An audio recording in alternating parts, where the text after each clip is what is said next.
वर दे वीणा वादिनी शीर्षक कविता का भावार्थ अपने शब्दों में लिखे। वर दे वीणा वादिनी वर दे छायावादी महाकवि सूर्यकांत त्रिपाठी की प्रतिनिधि रचनाओं में से एक है। प्रस्तुत कविता वर दे वीणा वादिनी में माँ सरस्वती से वंदना की गई है।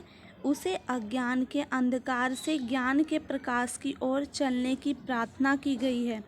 वर दे वीणा वादिनी एक प्रार्थना परक और राष्ट्रीय जागरण भाव प्रधान कविता है। कवि माँ सरस्वती से ऐसे वरदान की आकांक्षा करता है जिससे भारतवर्ष में प्रेम और स्वतंत्रता का अमृतत्व प्राप्त हो। माँ सरस्वती अपने धवल प्रकाश से अज्ञान के अंधकार को नष्ट कर दे, विश्व में फैले अज्ञान के अंधकार को दूर कर ज्ञान रूपी प्रकाश से जगमगा दे।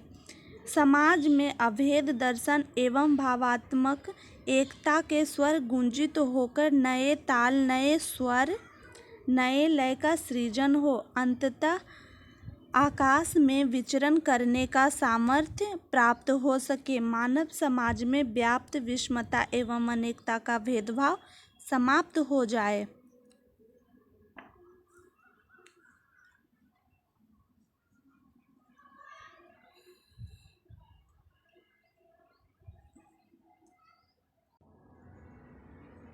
कवि की प्रस्तुत कविता वर दे वीणा वादिनी वर दे उनके कई राष्ट्रीय जन जागरण संबंधी गीतों में विशिष्ट स्थान ग्रहण करती है।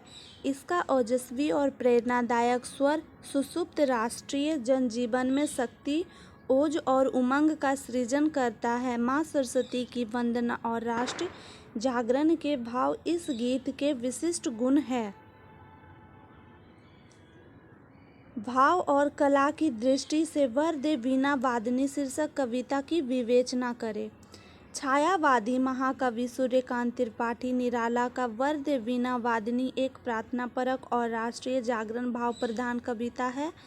इसका ओजस्वी और प्रेरणादायक स्वर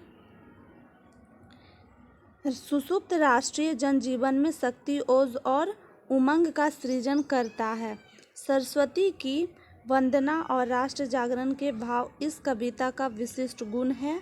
कवि भी कविता के दो पक्ष होते हैं। कवि की कविता के दो पक्ष होते हैं, एक भाव पक्ष, दूसरा कला पक्ष। भाव पक्ष की दृष्टि से महाप्राण निराला ऊर्ध्वमुखी जागृत चेतना के चरम परिणति है। इस गीत की रचना पराधीन भारत में हुई थी। दासता के बुझिल वातावरण में घुटन भरी जिंदगी जी रहे भारतवर्ष की सुषमामंडित प्रकृति सांस्कृतिक वैभव, गौरव, गरिमा, प्रेरणा के स्रोत बनकर निराला की इस कविता में मुखरित हुआ है। दूसरी ओर भारत में दासता की बेड़ियों में जकड़ी कवि के मन में दासता के बंधन काटने के लिए व्यग्रता थी। कवि भारत देश में जागरण ज्ञान ज्योति के माध्यम से लाना चाहते थे। नव गति, नव लय, ताल, छंद, नव नवल कंठ, नव जलद मंद रब। कवि इस भावना से प्रार्थना करते हैं। यह राष्ट्रीय भावपूरित कविता है। निराला के गीतों में नाद, सौंदर्य एवं संगीतात्मकता है। नवीनता एवं स्वच्छंदता के प्रति कवि का आकर्षण स्पष्टता अभिव्यक्त है। कवि प्राचीनता की जगह पर नव गति चाहता है, नवीनता चाहता है। वह प्राचीन छंदों के बंधन को तोड़कर मुक्त छंद में रचना करने की उत्सुक है।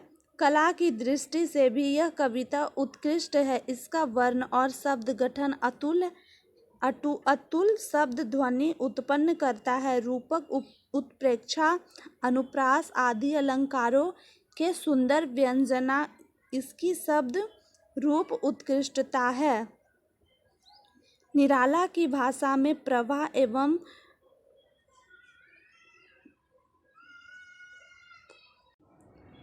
निराला की भाषा में प्रवाह एवं यहाँ ओज होगा, ओज दोनों है। निराला की भाषा खड़ी बोली है, इसमें भावानुकूल भाषा का प्रयोग हुआ है।